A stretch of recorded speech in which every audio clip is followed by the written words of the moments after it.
আরবি ভাষা শিক্ষা ক্লাসের আজকে গুরুত্বপূর্ণ কিছু বাক্য নিয়ে আপনাদের সামনে হাজির হলাম। পূর্বে আমরা কিভাবে প্রশ্ন করতে হবে চিত্রর দিকে দেখিয়ে সেই প্রশ্নগুলো আমরা শিখেছি। প্রশ্নগুলো ছিল মা হাযা, মা হাযিহি, মা যালিকা, মা তিলকা। এই চারটা শব্দ দিয়ে কিভাবে প্রশ্ন করতে হয় সেই প্রশ্ন করা আমরা শিখেছি।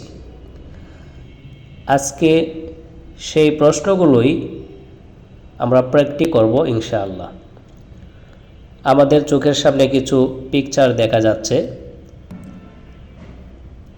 চিত্র দেখে দেখে প্রশ্নগুলো দিয়ে প্র্যাকটিস করব। তো চলুন শুরু করি। মা হাযা এর অর্থ হচ্ছে ইহা কি। আমরা আরবিতে উত্তর দিব হাযা কুরসিয়ুন, এর অর্থ হচ্ছে ইহা একটি চেয়ার। ইহা একটি চেয়ার। এখন এইভাবে প্রত্যেকটাই প্রশ্ন দিয়ে আমরা প্রশ্ন তৈরি করব এবং উত্তর দেব। মা যালিকা উহা কি, যালিকা বাইতুন উহা একটি ঘর। মা তিলকা উহা কি, তিলকা সাআতুন উহা একটি ঘড়ি। মা হাযা ইহা কি, হাযা কুফলুন ইহা একটি তালা। মা যালিকা উহা কি, যালিকা জিদারুন উহা একটি দেয়াল। মা হাযিহি ইহা কি, হাযিহি নাযারাতুন। মা হাযা ইহা কি, হাযা মিফতাহুন ইহা একটি চাবি। মা তিলকা উহা কি, তিলকা হাকিবাতুন উহা একটি ব্যাগ। মা হাযা ইহা কি, হাযা মসজিদুন ইহা একটি মসজিদ। মা তিলকা উহা কি, তিলকা তিলকা সাইয়ারাতুন উহা একটি গাড়ি।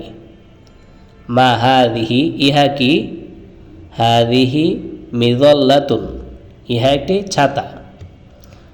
আমরা এভাবে প্রত্যেকটা প্রশ্নের উত্তর দিয়েছি আরবিতে।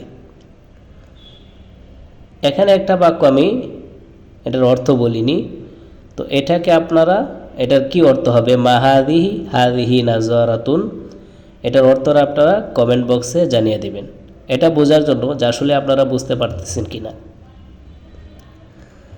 এখন এই চিত্রগুলো দ্বারা আমরা শুধু প্রথমে একবার বাংলা সহ প্র্যাকটিস করলাম। এখন আর বাংলা বলা যাবে না, এখন শুধু চিত্র দেখে দেখে আরবিতে প্রশ্ন আরবিতেই উত্তর, আরবিতেই প্রশ্ন আরবিতেই উত্তর হবে। শুধু এইভাবেই প্র্যাকটিস করব বেশি বেশি, তাহলে আমাদের ভাষাটা শিখতে সহজ হবে। আমরা প্রশ্ন করব এভাবে মা হাযা, হাযা কুরসিয়ুন। মা যালিকা, যালিকা বাইতুন।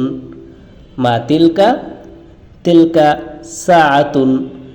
মা হাযা, হাযা কুফলুন। মা যালিকা, যালিকা জিদারুন। মা হাযিহি, হাযিহি নাযারাতুন। মা হাযা, হাযা মিফতাহুন। মা তিলকা, তিলকা হাকিবাতুন। মা হাযা, হাযা মসজিদুন। মা তিলকা, তিলকা সাইয়ারাতুন। মা হাযিহি, হাযিহি মিযাল্লাতুন। এইভাবে আমরা প্রত্যেকটা ছবি দিয়ে প্র্যাকটিস করব, অথবা আমরা 2-3 জন মিলে ছবি দেখে ছবির দিকে ইশারা করে প্রশ্ন করব, আরেকজন উত্তর দেবে। এভাবে আমরা ছবিগুলো দিয়ে প্র্যাকটিস করতে পারি।